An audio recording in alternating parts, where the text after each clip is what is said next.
membuka wawasan isu sosial politik akan akademik, jernih dan jelas perlu untuk masyarakat.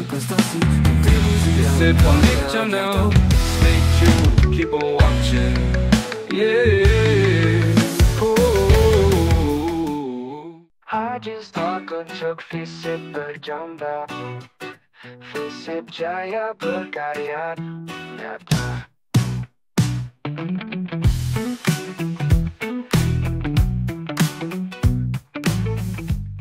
Assalamualaikum warahmatullahi wabarakatuh. Kembali lagi di program Visip Undip Channel, yaitu Awarding Talks bersama Bapak Dr. Andes Teguh Yuwono Empol Admin sebagai Dekan Visip Undip kita tercinta. Hari ini talkshow kita akan membahas tema besar mengenai how to promote our contribution of lecturer and students to achieve Visip's world class faculty gitu. Baik, kita langsung saja ke pertanyaan pertama ya Pak, mengenai fakultas yang sudah disediakan oleh Bapak Dekan nih. Itu kan sudah sekiranya sudah mendukung ya untuk membantu bagaimana mahasiswa itu bisa belajar, bisa melakukan penelitian. Nah, untuk mahasiswa sendiri kira-kira dari Bapak Dekan, bagaimana sih mahasiswa bisa berkontribusi ke dalam penelitian yang juga berkompetisi di luar kampus juga Pak? Itu terus kemudian bagaimana prosesnya, kemudian bagaimana bentuk suportif dari Dekan Visip untuk mendukung penelitian tersebut? Baik Almira, thank you ya, kita ketemu lagi ya. Makasih ya Almira, ini sudah cukup setia ya membantu Visip Undip Channel ini. Jadi gini ceritanya, saya salah satu pimpinan yang komitmen ketika meminta sesuatu, maka saya harus menyediakan sesuatu. Jadi ketika saya meminta mahasiswa saya untuk berprestasi, maka saya akan memfasilitasi. Ketika saya meminta dosen saya untuk berkontribusi, saya juga akan melayani. Oleh karena itu, apa yang kita siapkan ya, mulai dari depan, yang dulu barangkali Visip ini kan sorry to say ya, mungkin nggak banyak yang melirik ya. Sekarang ini kita menjadi tolok ukur nasional bahkan internasional untuk prestasi mahasiswa dan juga fasilitas-fasilitas yang dikembangkan untuk membantu mahasiswa berprestasi. Nah, bagaimana caranya? Yang pertama, saya menyediakan pendukungan. Pendukungannya ada dua. Pendudukan fisik dan pendukungan non fisik. Fisik itu apa? Misalnya tadi perpustakaan kita siapkan, tempat untuk meeting point. Di depan kita punya Madinah Inspiring Chair, di belakang kita punya Frankfurt Inspiring Chair, kita punya Milik Cafe. Karena kelebihan ini Almira, tolong diingat ya, kelebihan ilmu sosial adalah you are able to work together within a group. Jadi kita punya meeting point kan, ada meeting point barangkali untuk ilmu-ilmu yang lain yang eksakta, barangkali yang selesai di lab mungkin dia bisa kerja sendiri. Tapi kalau ilmu sosial kan nggak bisa. We are dependent, harus bekerja sama, berkolaborasi dengan banyak orang, dengan banyak pihak. Nah, atas kelebihan itulah maka kemudian saya mendevelop working group sebagai bagian daripada cara mengembangkan prestasi mahasiswa. Makanya kita lihat semua yang hari ini berkompetisi, misalnya di Visip ini basisnya kelompok, baik PKM, baik kemudian lomba-lomba nasional dan internasional. Semua prodi kita beri kesempatan, kita dorong. Bahkan kita punya namanya program SBUB, seleksi berbasis unggul dan berprestasi. Mereka yang kita terima adalah yang punya potensial untuk berprestasi. Ditambah lagi yang aktivis lagi. Ada aktivis, ada yang anak-anak yang pinter-pinter, juga mereka punya motivasi yang tinggi untuk maju. Nah, caranya gimana? Selain tadi saya siapkan physical facilities, saya siapkan berupa dukungan akademik. Yaitu apa? Saya tugaskan para dosen untuk membantu mereka dengan cara menjadi dosen pembimbing. Misalnya dia menulis mengenai kewirausahaan, penelitian mengenai perilaku konsumen, perilaku komunikasi, perilaku penonton dan sebagainya, kita siapkan. Jadi mahasiswa yang penting hari ini adalah jangan malu, jangan hanya duduk diam, tetapi harus bergerak. Betul. Harus aktif gitu loh. Kalau nggak bergerak, nggak aktif kan kita nggak ngerti. Oleh karena itu biasanya melalui bidang akademik dan kemanusiaan kita dorong mereka untuk aktif. Nah, jadi kita siapkan fasilitasnya, kita siapkan pendukungan dosennya. Satu lagi yang nggak kalah pentingnya, yaitu pendukungan untuk keuangannya. Jadi mereka kita kirim, misalnya kita kirim ke luar negeri, kita ambil delegasi ke Jakarta, kita ada dukungan, namanya dana delegasi mahasiswa. Jadi mereka mendaftar, mereka kita beri kita beri fasilitasi dan mereka bisa berangkat ke sana. Jadi kalau someone can say, ya kamu sekarang tinggal niat saja deh. Iya. Everything is possible kok. Semua available. Betul. Bantuan ada, dosen ada. Tinggal kamu niat aja deh, udah bisa Jadi berangkat. konsep dari Pak Dekan itu harus take and give. Iya, harus take and give. Harus take and give karena sudah artinya kita providing banyak, ya mereka harus memberikan yang terbaik untuk fakultas. Jadi tidak hanya sekedar itu. Sama juga dengan dosen juga sama. Jadi intinya adalah mari kita kembangkan, mahasiswa saya beri tempat. Bahkan kalau yang internal ya, mereka yang aktivis kan kalau dulu ya, zaman dulu ya, mungkin bukan zaman Almira. Zaman dulu kalau Ormawa rapat itu kan duduk di trotoar di depan sana. Iya, betul sekali. Ingat nggak kamu? Ingat. Dulu kan begitu. Sekarang kan nggak ada. Duduknya sekarang di sofa, di PKN, di Mele Cafe, di perpustakaan. Bahkan di depan, di Madinah Inspiring Chair juga mereka bisa berdiskusi dalam bentuk tim tadi. Sehingga bisa memaksimalkan penelitian yang juga berkontribusi ya Pak untuk FISIP Undip.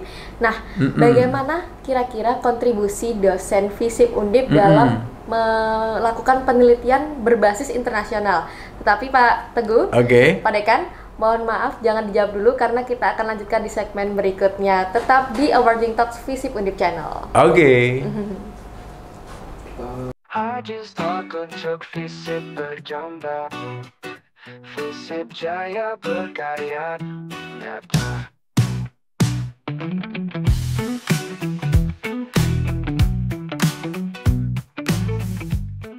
Oke, kembali lagi di segmen kedua bersama Bapak Dr. Andes Teguh Yuwono, Empol Admin.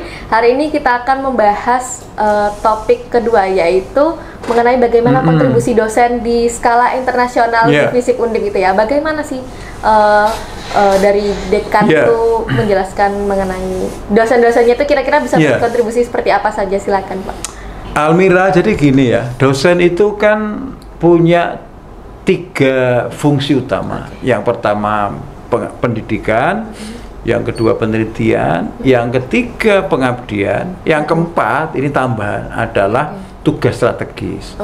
Jadi bisa dosen mengajar baik di tingkat nasional di sini atau di tingkat internasional. Dosen kita kan bisa ngajar juga di luar negeri, menjadi dosen tamu di tempat lain. Mengajar di kampus lain, mengajar di luar negeri, memberikan ilmu kepada mahasiswa di luar negeri. Beberapa dari kita kan ada yang ngajar di Malaysia, ada yang ngajar di Amerika. Bahkan saya beberapa kali menjadi visiting professor di Amerika dan juga di Eropa. Jadi ini kita buka. Jadi kesempatan ini kita buka dan saya selalu open mind. If dosen ingin beraktivitas di tingkat internasional, saya beri kesempatan. Yang kedua, penelitian. Ini lebih keren lagi. Penelitian, banyak dosen kita yang sudah memiliki jaringan internasional melalui IRN namanya, International Research Network, yang mereka bekerja sama dengan dosen-dosen lain, dengan kampus-kampus lain untuk memajukan kampus kita. Dan kita saat teror dunia loh ya. Kemarin ada dosen teman saya, Pak Tom Sid, datang dari Amerika. Kemudian Pak Peter juga datang dari Amerika. Kemudian ada banyaklah, kita hampir tiap bulan mesti ada yang dari Eropa, ada yang dari Jepang, ada yang dari Itali. Bahkan saya juga kemarin melakukan jaringan ke Eropa, ke Itali dan ke Jerman. Nah, ini yang kita dorong. Nah, yang ketiga, kita punya yang namanya pengabdian internasional. Jadi pengabdiannya itu bisa mereka para ahli datang ke sini, kemudian kita lakukan pengabdian bersama, melayani masyarakat, bermanfaat untuk masyarakat, atau kita yang ke luar negeri juga. Kita kan ada juga yang ke Taiwan kemarin. Beberapa departemen ada yang ke ke Asia, ke Kuala Lumpur, ke Malaysia. Jadi dosen ini kita beri kesempatan. Nah, ini yang kemudian memberikan dampak yang positif bagi kita di dalam memberikan kontribusi tadi. Kan saya tadi bilang, FISIP menjadi fakultas yang hebat, yang berdampak dan bermanfaat. Nah, dalam rangka itu maka dosen kita dorong. Gimana manfaatnya bagi dosen? Ya kita apresiasi, mereka kita biayai berangkat, bahkan mereka mungkin mendapat pengalaman, karena pengalaman kan paling mahal. Iya, betul. Jadi dosen kalau pengalamannya cuma di Semarang kan nanti diketawain orang. Makanya saya dorong supaya para dosen itu berkontribusi di tingkat internasional. Gitu kira-kira, Almira. Jadi dosen itu tidak hanya berkontribusi di kampus saja ya. Kita dari dosen luar negeri juga ikut membantu. Iya, membantu kita. Dan efeknya kan positif. Contoh kemarin waktu, kamu ingat nggak waktu Australian Embassy datang ke sini, di belakang itu kan ramai sekali. Kemudian boneka-boneka dibagi pengalaman Australia, kemudian mereka confident speaking in English, bahkan itu ada kayak kamu juga latihan jadi wawancara singkat. Kesempatan-kesempatan itu dipakai tidak hanya oleh dosen tapi oleh mahasiswa, supaya tadi itu menurut saya penting ini, karena yang namanya confident itu penting bagi siapapun, entah itu dosen, entah itu mahasiswa. Sekarang kalau dosen tidak confident, ya nggak bisa ngomong apa-apa di depan kelas. Sebaliknya juga mahasiswa. Kayak kamu nih misalnya, ini kan keren, harus confident ngomong. Kita juga latihan ngomong. Kalau speakingnya nggak confident, ya nanti repot. Masa itu lulusan FISIP Undip? Enggak lah. FISIP Undip itu kan keren, speakingnya bagus, performance bagus, percaya diri, etiketnya bagus, sopan santunnya bagus. Nah, itu baru yang kita cari. Nah, tadi dari Pak Dekan menyinggung soal dosen itu juga bentuknya dalam pengabdian ya Pak. Nah, saya dengar-dengar pengabdian di FISIP Undip itu difokuskan di Jabungan dan di Rawasari. Kira-kira bagaimana sih kontribusi dari program pengabdian itu yang berdampak bagi lingkungan sekitar? Tapi mohon untuk tidak dijawab dulu, karena kita akan lanjutkan di segmen ketiga bersama Our Dekan Talks di Awarding Talks di FISIP Undip Channel. I just thought untuk FISIP berjamba, FISIP jaya berkarya nyata.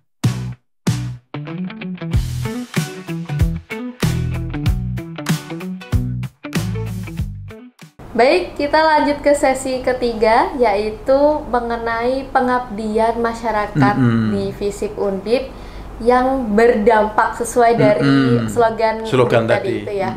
Nah, tadi kan Bapak sempat mention mengenai think globally, act locally. Nah, itu bagaimana sih kira-kira Pak penerapannya? Kemudian di lingkungan sekitar juga bagaimana manfaatnya? Kita dari tadi sudah berbicara mengenai internasional ya Pak. Kemudian bagaimana sih Pak untuk dampak di lingkungan sekitar? Level lokal ya. Baik.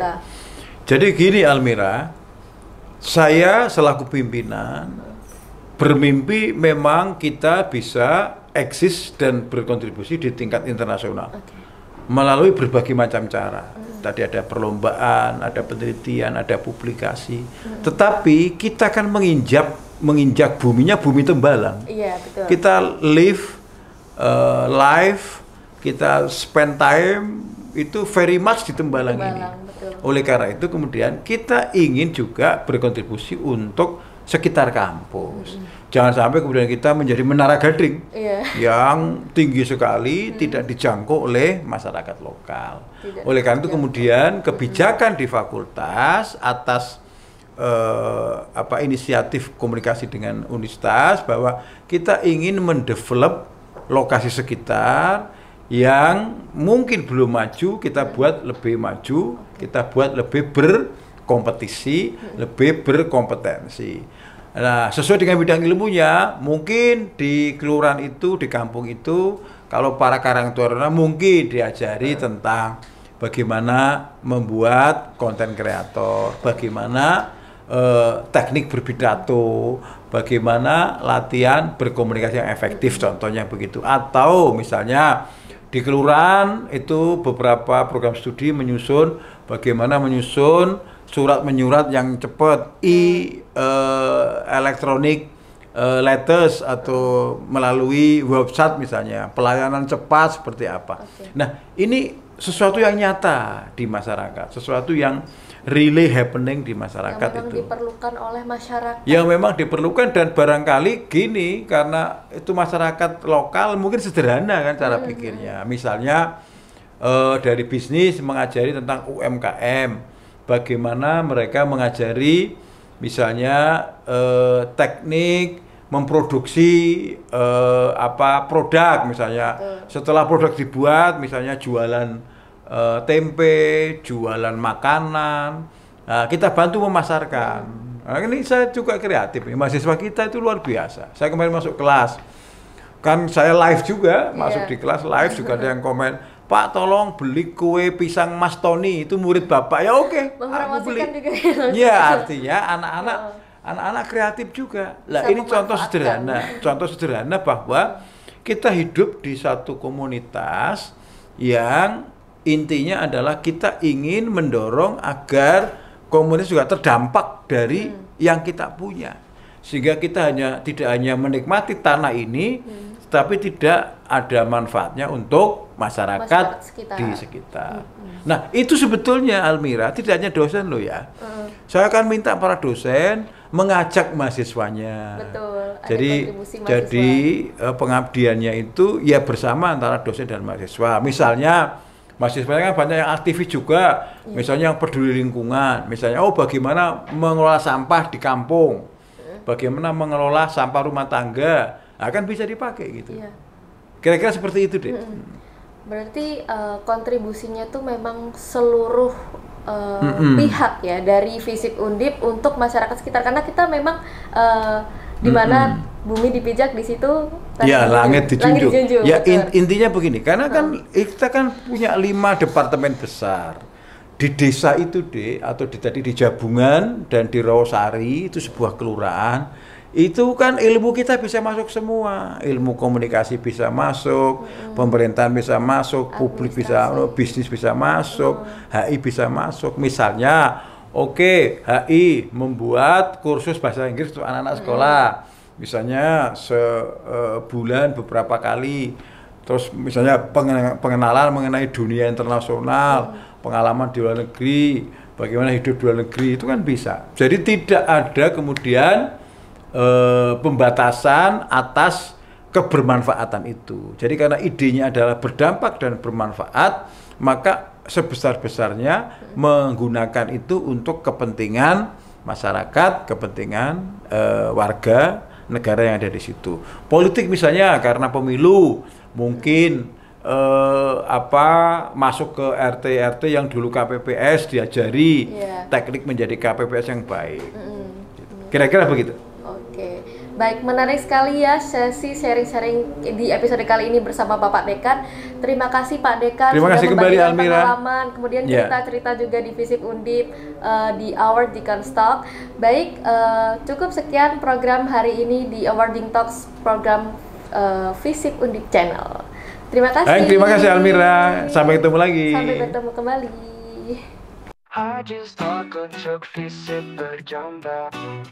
FISIP Jaya berkarya nyata.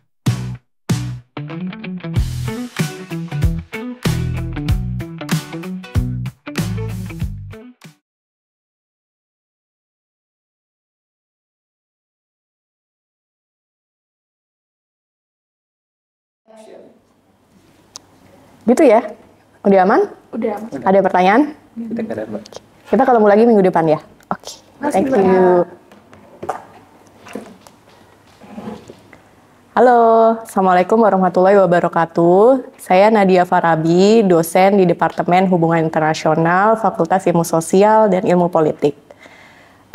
Teman-teman pernah nggak membayangkan ada pengungsi kelompok minoritas yang dianggap sesat di suatu negara? Pernah dengar ada konflik antara Ahmadiyah dengan komunitas lokal atau konflik yang melibatkan kelompok Syiah di Sampang tahun 2013-2012 waktu itu. Nah, mereka menjadi pengungsi di negara mereka sendiri. Saya background-nya hubungan internasional. Nah, saya meneliti kelompok minoritas pengungsi internal di suatu negara dari perspektif hubungan internasional. Saya memang suka melihat isu-isu domestik, isu-isu di level lokal, tapi pakai kacamata hubungan internasional. Bisa dibayangkan nggak? Ada teori-teori dalam hubungan internasional, tapi kita pakai untuk menganalisis pengungsi internal di suatu negara yang menjadi korban konflik, tapi dilihatnya dari kacamata hubungan internasional. Saksikan topik-topik yang dibahas oleh para pakar di Fakultas Ilmu Sosial dan Ilmu Politik di program kita One Minute Insight di FISIP Undip Channel. Terima kasih. FISIP Jaya berkarya nyata.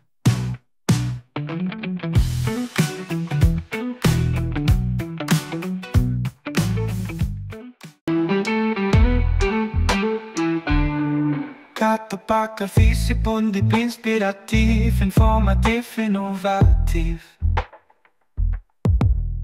Assalamualaikum warahmatullahi wabarakatuh. Selamat datang kembali di FISIP Undip Channel. Sekarang ini bersama saya Ardi Wibowo, dosen Administrasi Bisnis Undip.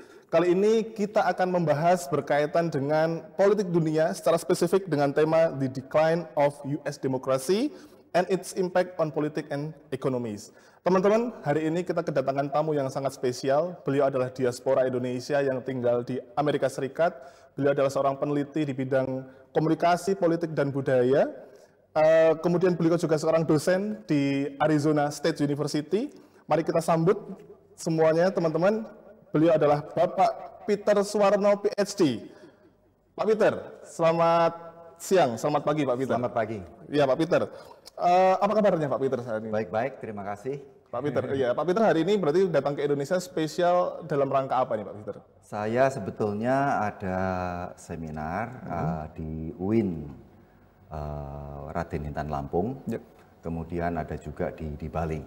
Oh, iya. Jadi setiap musim panas memang saya datang ke Indonesia, ada sedikit funding supaya berkomunikasi, berinteraksi dengan peneliti di Indonesia. Gitu. Tapi saya kira Pak Peter sepertinya sudah sangat dekat nih dengan FISIP Undip ya Pak? Sudah berkali-kali ya Pak? Sangat sering karena beberapa teman, Pak Dekan sendiri pernah datang ke Arizona dalam proyek juga yang program yang saya ketuai waktu itu.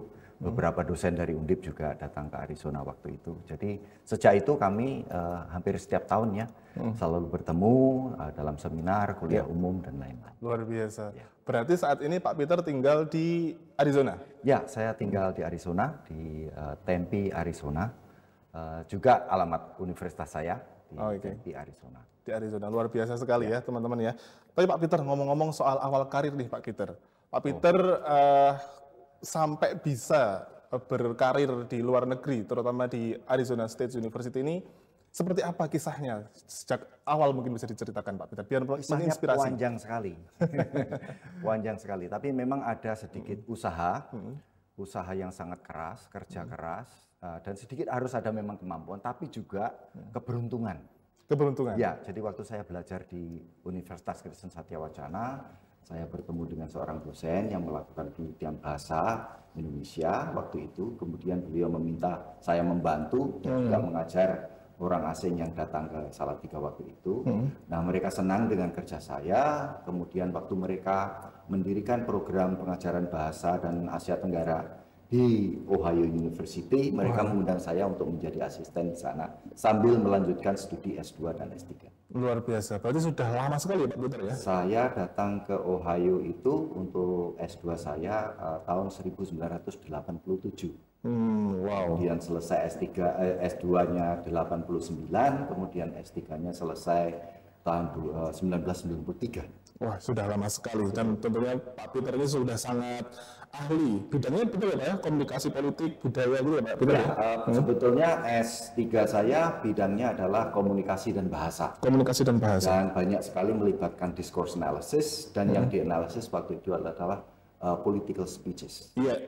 Nah, tentunya Pak Peter, teman-teman, saat ini sudah sangat pas dengan tema hari ini berkaitan dengan the decline of US democracy, Pak Peter.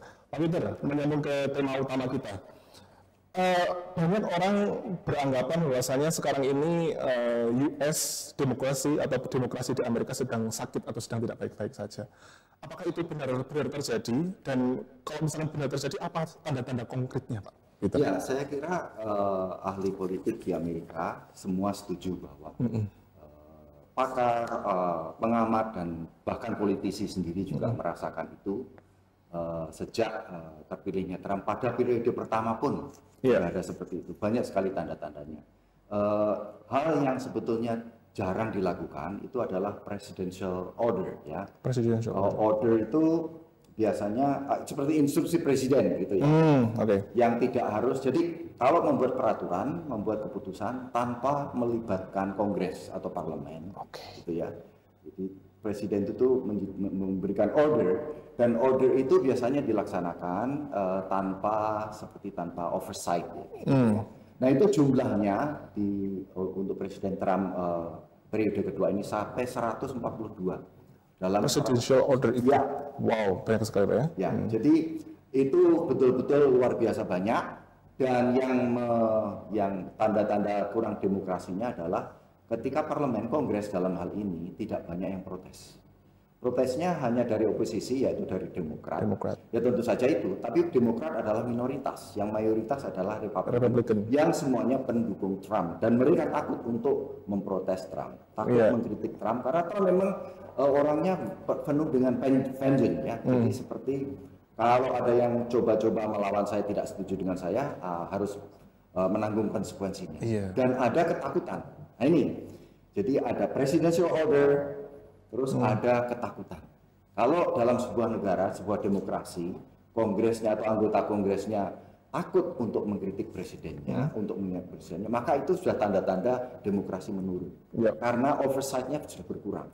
Nah, berbicara mengenai oversight, Trump itu sudah memecat 17 agensi yang memberikan oversight, yang memonitor pengeluaran keuangan, peraturan pemerintah dan sebagainya. Jadi ada semacam agensi yang seperti apa ya kalau di Indonesia, seperti mungkin agak mirip BPK, pengawas keuangan gitu ya. Pengawas keuangan.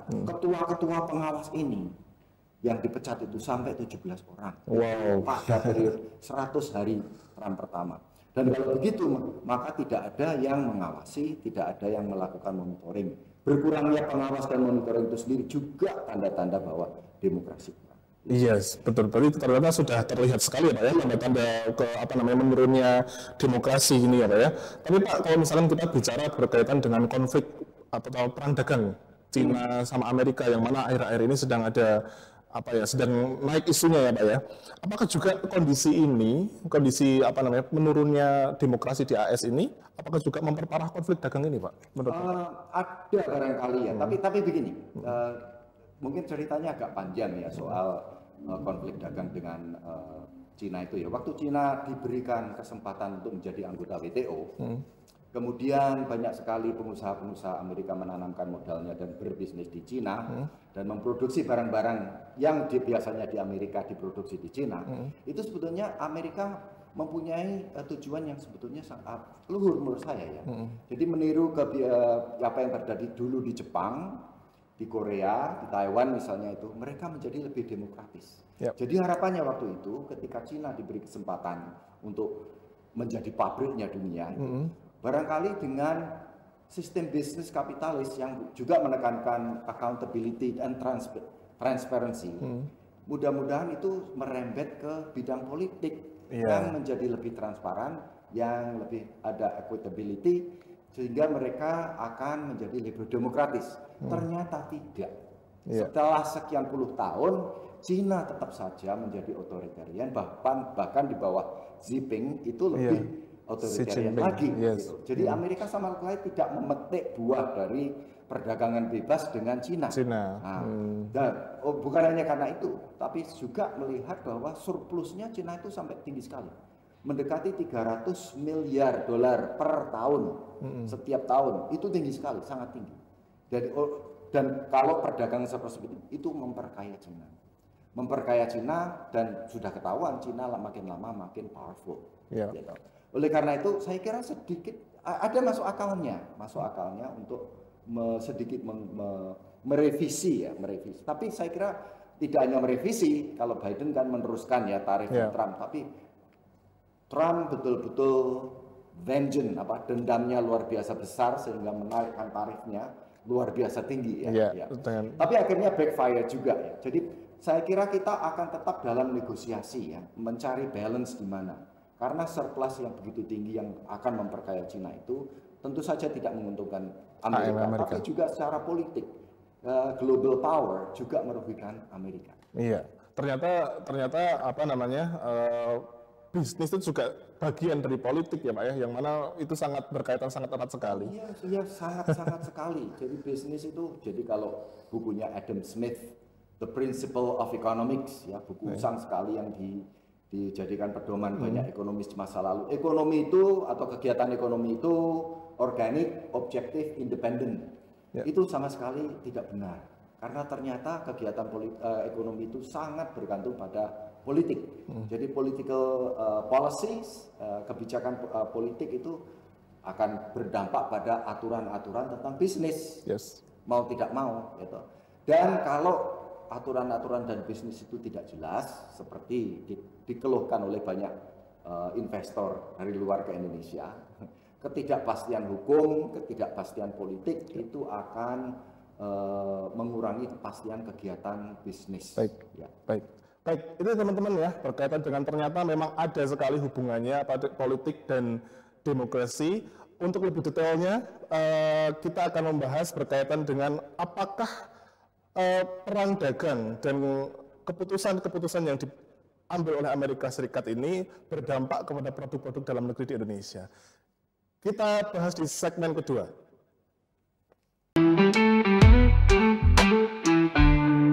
Kata pakai visi Undip inspiratif, informatif, inovatif. Pemirsa, kembali lagi di Visip Undip Channel. Kali ini masih bersama saya Ardi Wibowo dan tamu spesial kita Pak Peter Suwarno. Pak Peter, di segmen pertama tadi kita sudah membahas bahwasannya memang terjadi sesuatu yang menurun ya berkaitan dengan demokrasi di Amerika Serikat. Namun apakah kebijakan-kebijakan yang saat ini diambil oleh pemerintah Amerika Serikat ini apakah juga ada dampaknya terhadap produk-produk yang berasal dari Indonesia? Begini, kalau yang dari Cina itu banyak sekali produk-produk yang tadinya memang diproduksi di Amerika, kemudian diproduksi di Cina karena lebih murah. Para pebisnis banyak investor invest ke Cina untuk mendapatkan untung. Nah itu pun waktu mereka memberikan tarif yang tinggi sekali, para pebisnis pun sudah mulai berpikir bagaimana strateginya. Ternyata tidak gampang. Jadi produk-produk barang-barang yang sudah diproduksi di Amerika itu di Cina itu tidak serta-merta terus bisa langsung diproduksi di Amerika. Biayanya juga bagaimana, terus kenaikan harganya bagaimana dan lain-lain. Banyak sekali ketidakpastian di sana sehingga membuat rakyat Amerika marah, stok saham jatuh dan lain sebagainya. Kemudian poll survei mengenai approval ratingnya Trump jatuh juga. Trump akhirnya berpikir juga akhirnya juga mendekati Cina, akhirnya mereka membuat keputusan untuk bernegosiasi dengan Cina. Jadi tidak bisa serta-merta langsung begitu aja ya. Nah untuk Indonesia ini sedikit beda dengan Cina. Memang barang-barang seperti apa ya, sandal, sepatu, yang di Indonesia juga diproduksi itu mungkin saja bisa diganti di negara lain atau bisa diproduksi di sini. Mungkin itu pun pertanyaan yang sangat besar atau bagaimana itu bisa diproduksi dengan murah di Amerika. Tapi kita harus ingat banyak sekali komoditas-komoditas di Indonesia yang tidak bisa diproduksi di Amerika. Salah satu impor Amerika yang besar dari Indonesia adalah kelapa sawit, Yes. ya toh secara tidak langsung juga nikel karena baterai juga, Iya. dan mineral-mineral lain, gitu. Nah itu tidak bisa diproduksi di Indonesia, di Amerika. Di Amerika. Karena tidak bisa diproduksi, itu justru yang bisa dinegosiasikan oleh pemerintah Indonesia. Menjadi bargaining powernya pemerintah Indonesia, Pak ya. Tapi Trump memang tujuannya, dulu kan dia memberikan blanket tariff, artinya nggak tahu itu teman atau lawan, semua dikasih tarif yang tinggi gitu. Indonesia Iya. sampai berapa itu? 30 sekian. 32 kalau nggak salah ya. 32% gitu ya. Akhirnya ada negosiasi malah tambah tinggi. Iya. Apa sih sebetulnya dari segi komunikasi politik? Ini bukan hanya soal tarif, ini soal politik juga. Jadi Trump itu ingin menunjukkan kekuasaan dan pengaruhnya. Jadi dia merasa punya leverage. Yes. Jadi Indonesia itu surplusnya perdagangan dengan Amerika itu sekitar 17,8, hampir 18 miliar. Dibandingkan 300 miliarnya Cina itu sedikit sekali. Sangat kecil. Ya. Tapi kenapa yang sekecil itu pun Amerika memberikan tekanan gitu ya? Untuk menunjukkan power. Jadi yang diinginkan sebetulnya secara politis adalah ini loh, Amerika punya kekuatan, bisa menutup ekonomimu, bisa mempersulit perdaganganmu kalau kamu tidak tunduk pada Amerika. Kasarnya loh ya, kalau kamu tidak tunduk pada Amerika, seperti itu. Nah itu bisa dinegosiasikan karena banyak barang-barang dari Indonesia yang sebetulnya tidak bisa diproduksi di Amerika. Oh gitu ya Pak. Jadi seperti yang tadi Bapak sampaikan, bahwasanya bahan-bahan yang berasal dari alam, mineral, crude palm oil, itu Amerika tidak bisa memproduksi, sehingga seharusnya itu menjadi bargaining power pemerintah Indonesia. Betul. Gitu ya Pak ya. Tapi Pak, berarti apa nih strategi yang harus diterapkan oleh pemerintah Indonesia agar kita tetap surplus juga atau bahkan bisa naik, kayak gitu, sehingga hubungannya juga tetap baik dengan Amerika gitu. Nah ini tarifnya Trump ini kan berdasarkan defisit kan, Trumpnya defisit, negara lain surplus. Gitu. Iya. Ini sebetulnya menimbulkan wacana banyak di banyak negara. Tidak hanya sekarang India itu defisit perdagangan dengan Indonesia. Karena batu bara misalnya. Jadi India pun sudah mulai bernegosiasi. Jadi banyak sekali sekarang ini setelah Trump sebetulnya merembetnya adalah negosiasi antar negara-negara yang trade-nya imbalance. Dan itu ada bagusnya dan saya kira seharusnya banyak sekali multilateral conversation ya, negosiasi multilateral itu harusnya ada gitu ya.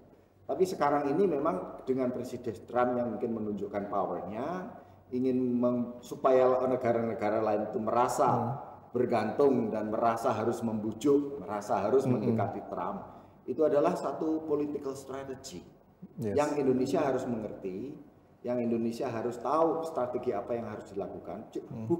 Ini bukan hanya masalah komoditas dan datang dan surplus, bukan. Ini adalah masalah politik dan power structure. Gitu.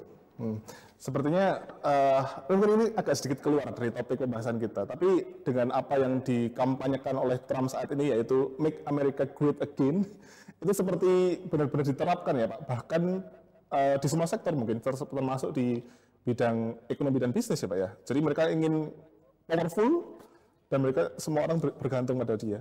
Ya, dan salah satu ciri the decline of democracy-nya adalah ada program di universitas dan di berbagai perusahaan, berbagai institusi itu namanya DEI, itu Diversity, Equity,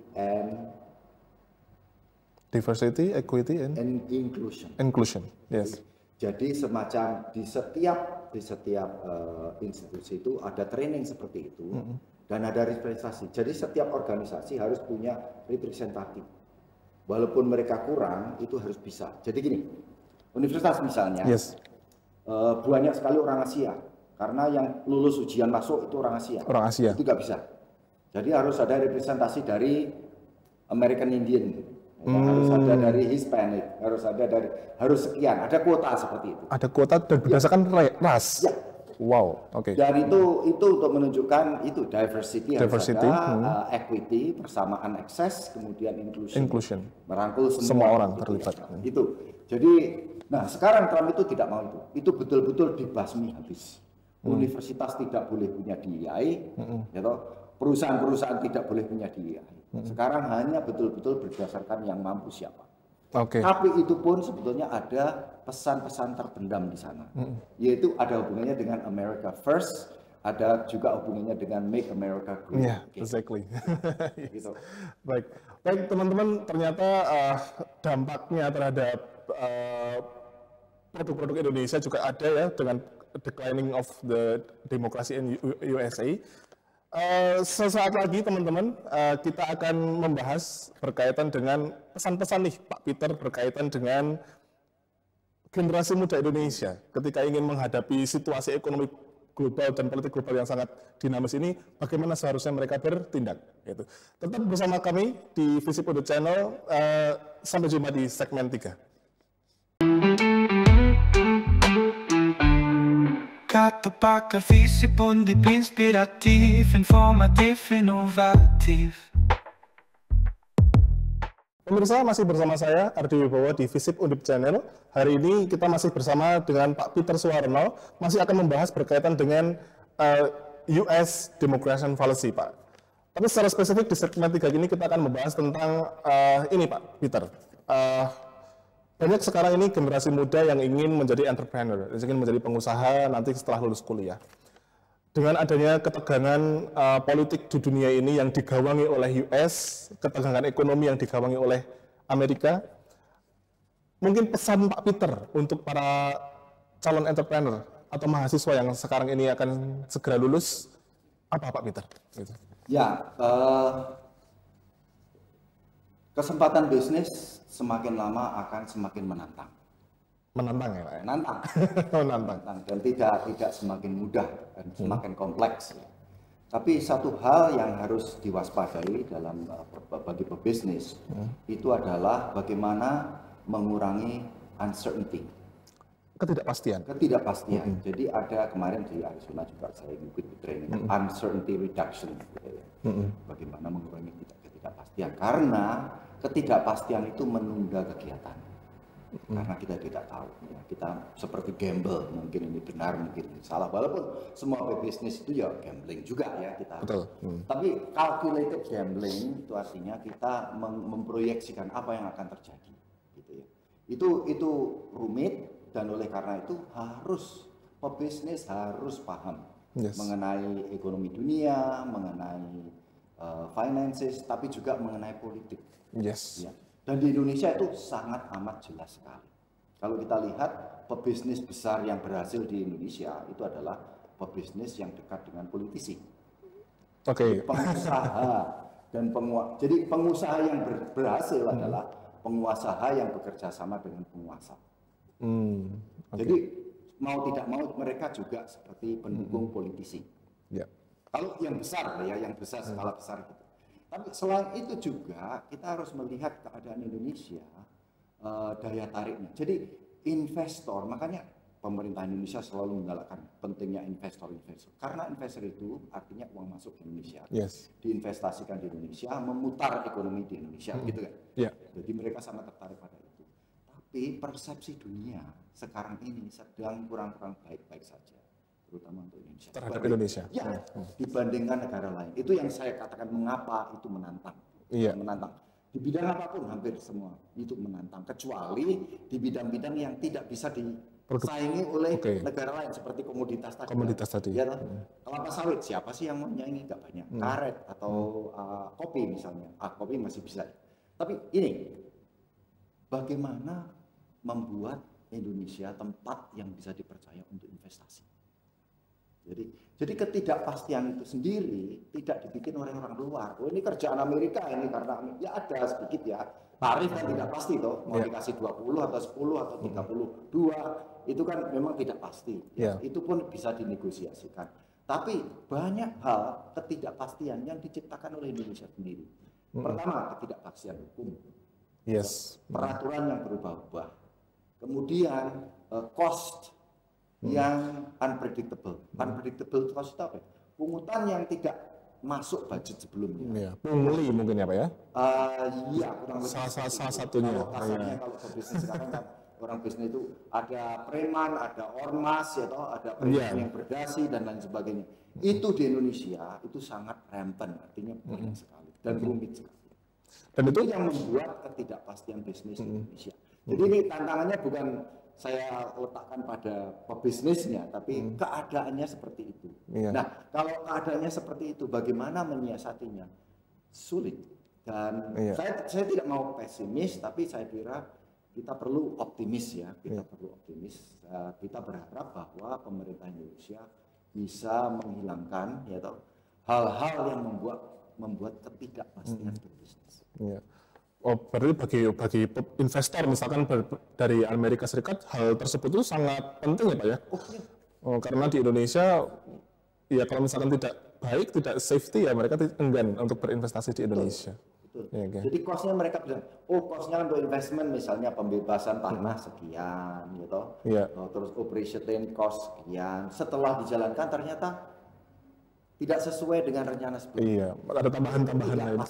Gitu, tidak pasti. Nah, itu di Indonesia cukup tinggi dibanding misalnya Vietnam. Itu Mas. Tapi bagi generasi muda nih Pak, generasi muda, secara spesifik selain tadi Pak Peter menyampaikan bahwasanya harus tahu politik juga, gitu. Bagaimana itu Pak untuk generasi muda ketika ingin yang nanti berekspansi atau menjadi eksportir ke Amerika, itu apa yang secara spesifik mereka harus siapkan? Ya itu saya kira orang bisnis yang lebih tahu dari saya ya. Tapi saya kira memang untuk berbisnis seperti itu harus tahu banyak. Pertama harus bisa memprediksi apa yang akan terjadi. Bahkan di Amerika itu orang memprediksi Trump ini kira-kira akan apa, gitu ya. Trump ini akan apa yang dilakukan. Jadi mereka ada yang berhasil.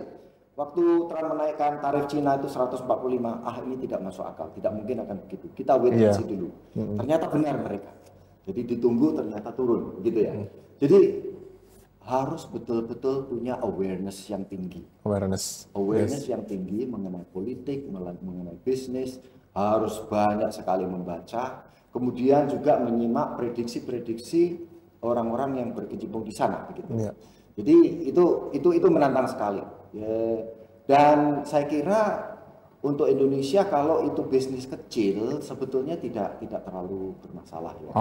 Tapi yang bermasalah sekarang di Indonesia adalah yang sedang digembar-gemborkan sekarang yang saya baca juga, yang dikhawatirkan oleh banyak pihak juga adalah daya beli masyarakat, kemudian menurunnya bisnis karena banyaknya PHK, karena itu punya domino effect. Domino effect. Terus kalau keadaannya seperti itu, strategi bisnis apa yang kira-kira bisa jalan? Ada hal-hal, ya kalau di Amerika ada ya, misalnya stock market itu ya. Kalau stock market tertentu itu pasti akan turun atau akan naik, itu tahu ya. Tapi hal yang biasanya stabil, yang tidak mungkin tidak adalah bidang pangan. Orang pasti akan stabil. Orang harus berpakaian, orang harus itu. Nah, Indonesia kira-kira kebutuhan apa yang kiranya pasti gitu ya. Berarti sebagai seorang mahasiswa berarti harus jeli juga melihat peluang ya Pak ya? Bisnis tidak cukup tahu tentang finance, betul-betul tahu banyak bidang lain yang ikut menjadi faktor keberhasilan bisnis. Itu ya teman-teman ya, sebagai seorang mahasiswa FISIP, saya kira mahasiswa bisnis di FISIP saya kira sangat diuntungkan sekali ya, karena kita belajar bisnis dan juga kita belajar politik, yang mana politik ini juga penting untuk diketahui oleh teman-teman ketika ingin berbisnis yang sukses kemudian bisa masuk ke kancah internasional. Baik teman-teman, Pak Peter, ini saya kira waktunya tidak akan cukup kalau misalnya kita ngobrol-ngobrol terlalu panjang ya Pak Peter ya. Masih sangat banyak hal yang perlu kita eksplor, hanya saja memang waktu yang sangat terbatas. Ya nanti kalau saya sudah tidak jet lag kita bahas. Siap Pak Peter. Tapi terakhir Pak Peter, closing statement nih untuk mahasiswa, pesan Pak Peter untuk mahasiswa di seluruh Indonesia berkaitan dengan dinamika politik saat ini, berkaitan dengan kalau mereka ingin sukses di masa depan. Pak Peter sebagai seorang yang berpengalaman, apa pesan untuk para mahasiswa? Satu hal lain keberhasilan bisnis adalah PR. Tidak bisa tidak. Setiap mahasiswa adalah PR bagi dirinya sendiri. Kita menjual diri. Artinya kita branding. Branding dan jualan itu adalah bagian dari semua bisnis. Meskipun Anda tidak terjun bisnis pun, Anda harus tahu ya CV dan lain sebagainya. Ya, jadi salah satu keberhasilan pebisnis juga adalah bagaimana kita bisa convincing, meyakinkan orang itu adalah bagian dari hidup. Berbisnis pun seperti itu. Anda akan terlibat dengan negosiasi dengan orang lain, gitu, kolaborasi dengan orang lain, atau membuat orang lain masuk pada bekerja sama dan lain sebagainya. Itu semua memerlukan convincing negotiation. Dan oleh karena itu kita salah satu yang penting dari pendidikan di universitas adalah confidence building. Confidence building. That's the most important ya Pak ya, for student ya Pak ya. Oke. Pak Peter, terima kasih sekali atas waktunya, terima kasih sekali atas kunjungannya ke FISIP Undip. Baik pemirsa, saya kira demikian bincang-bincang kali ini, talk show kali ini dengan tamu yang sangat spesial yaitu Pak Peter. FISIP Undip channel masih akan terus menghadirkan bintang-bintang tamu spesial, baik itu peneliti, ahli, pakar, ataupun praktisi dari seluruh dunia.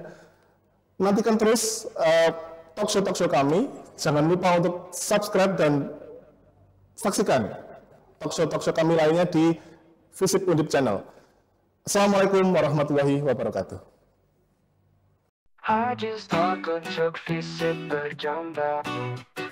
FISIP Jaya berkarya nyata.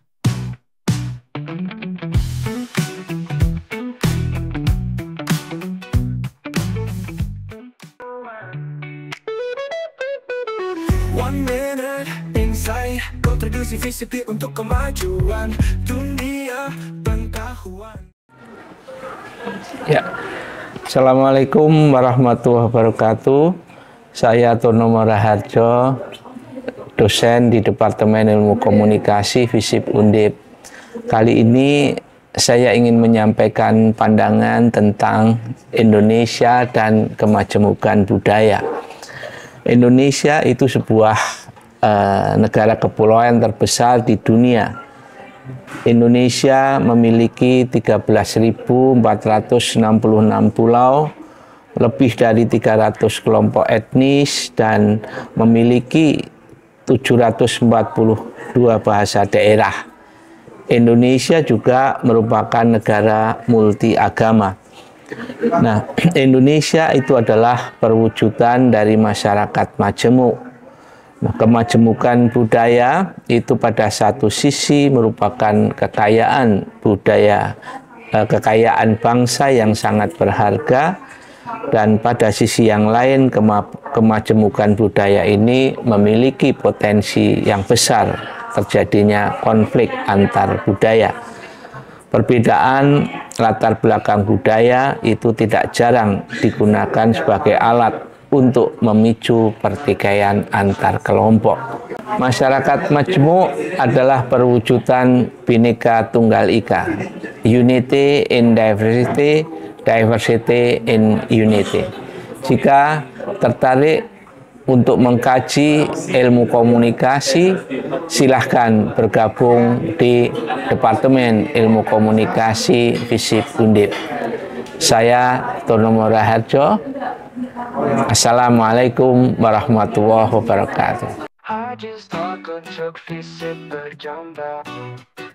FISIP Jaya berkarya nyata.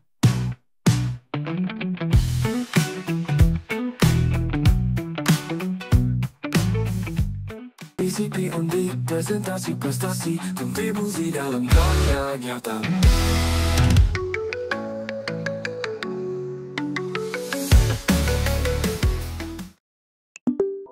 Halo Pak Giva. Halo, selamat pagi Pak. Aku perwakilan dari teman-teman dari Warawiri Agency sih, dan kami mau offering ke kamu PR officer nih, karena lagi ada opening. Nah, cuma karena kita kan nggak ada interview ya, jadi boleh nggak kalau misal kami dikirimin portofolio yang udah kamu susun? Oh baik, mungkin habis ini saya cek emailnya sama sekalian, mungkin nanti saya sekalian kirim portofolionya Pak. Oke, nanti dari tim kami bakal kirim emailnya ya, jadi langsung reply di bawah itu aja. Oke. Baik, terima kasih. Thank you.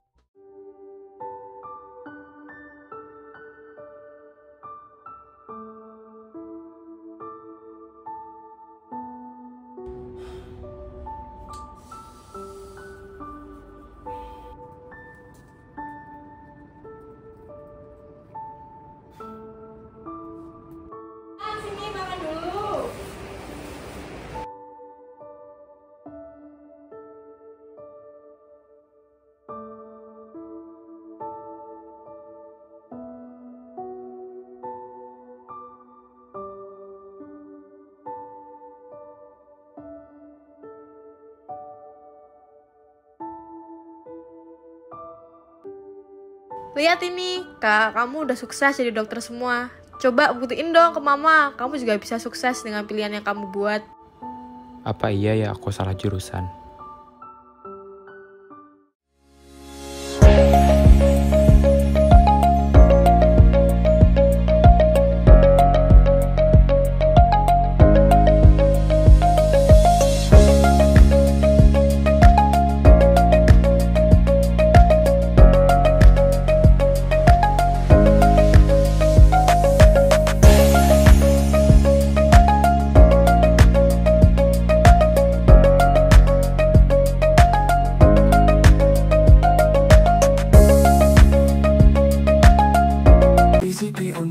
Presentasi prestasi kontribusi dalam karya nyata.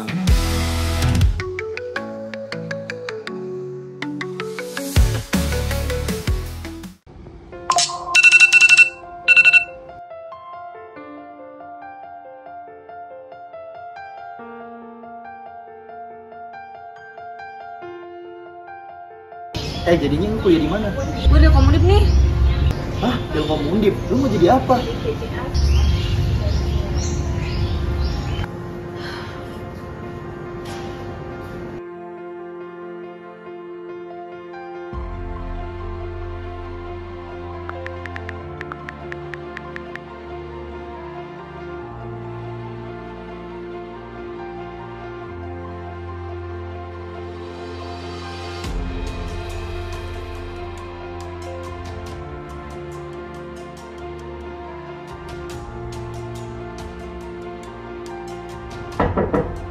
Masuk, Mam.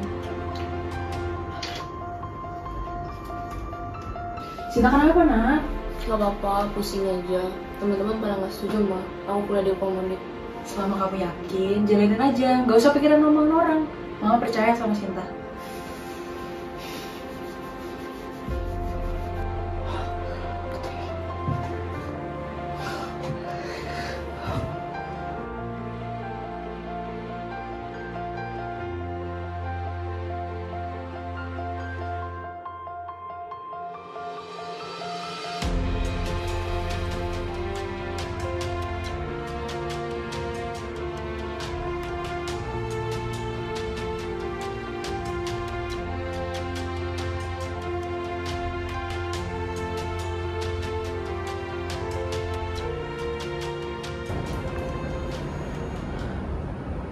Halo? Mama selalu bangga sama Cinta. PCP Undip, presentasi prestasi kontribusi dalam karya nyata.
Tanpa disadari, ia sedang mempelajari bentuk komunikasi yang paling jujur, ekspresi, kebersamaan, perhatian, dan rasa peduli.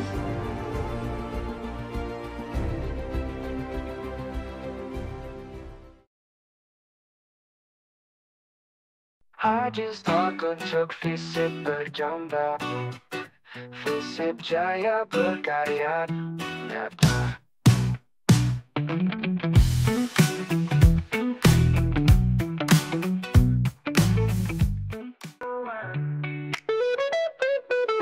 One minute insight, kontribusi FISIP untuk kemajuan dunia pengetahuan. Halo teman-teman, perkenalkan saya Neni Marlina, saya dosen dari Departemen Politik dan Ilmu Pemerintahan. Salah satu kajian yang menarik di dalam Departemen Politik dan Ilmu Pemerintahan adalah tentang kajian politik pedesaan.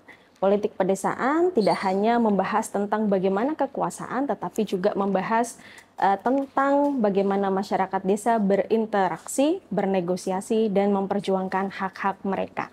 Dan yang lebih menarik lagi adalah bahwa desa punya akar yang kuat di dalam demokrasi asli Indonesia, di mana kita mengenalnya sebagai musyawarah mufakat. Nah, salah satu bagian penting dari demokrasi asli desa ini adalah dinamika pemilihan kepala desa. Yang kemudian dalam dinamika kepala desa, pemilihannya seringkali melahirkan konflik dan juga fragmentasi di dalam masyarakat. Ada beberapa fenomena yang biasanya akan kita temukan di dalam dinamika pemilihan kepala desa, yaitu lahirnya hubungan patron-klien antara kepala desa dengan masyarakat desa atau antara kepala desa dengan pemerintah daerah. Begitu juga tentang politik transaksional atau yang kita biasa kenal dengan istilah money politics yang di desa ini bertransformasi dalam berbagai bentuk lainnya. Kemudian yang khas sekali fenomenanya muncul adalah tentang politik kekerabatan, yaitu munculnya pasangan suami istri di dalam pemilihan kepala desa. Dan yang terakhir di tahun 2024 adalah aturan tentang adanya calon tunggal ya di dalam pemilihan kepala desa. Dari pemilihan kepala desa ini kita bisa melihat bahwa masih banyak isu dan tantangan kita ke depan tentang bagaimana tarik-menarik antara demokrasi dan juga kepentingan ekonomi, terutama di level desa. Jadi memilih pemimpin yang bersih itu tidak mudah karena juga harus berasal dari bagaimana menjadi masyarakat yang juga bersih di dalam memilih. Seru kan? Jika tertarik silahkan bergabung di Departemen Politik dan Ilmu Pemerintahan. Saya Neni Marlina, sampai ketemu lagi. Hajiz untuk FISIP berjamba, FISIP jaya berkarya nyata.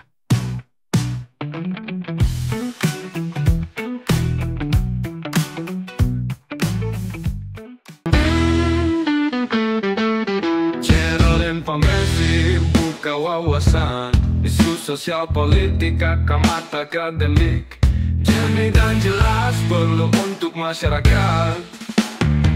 FISIP Politik Channel, stay tuned, keep on watching, yeah.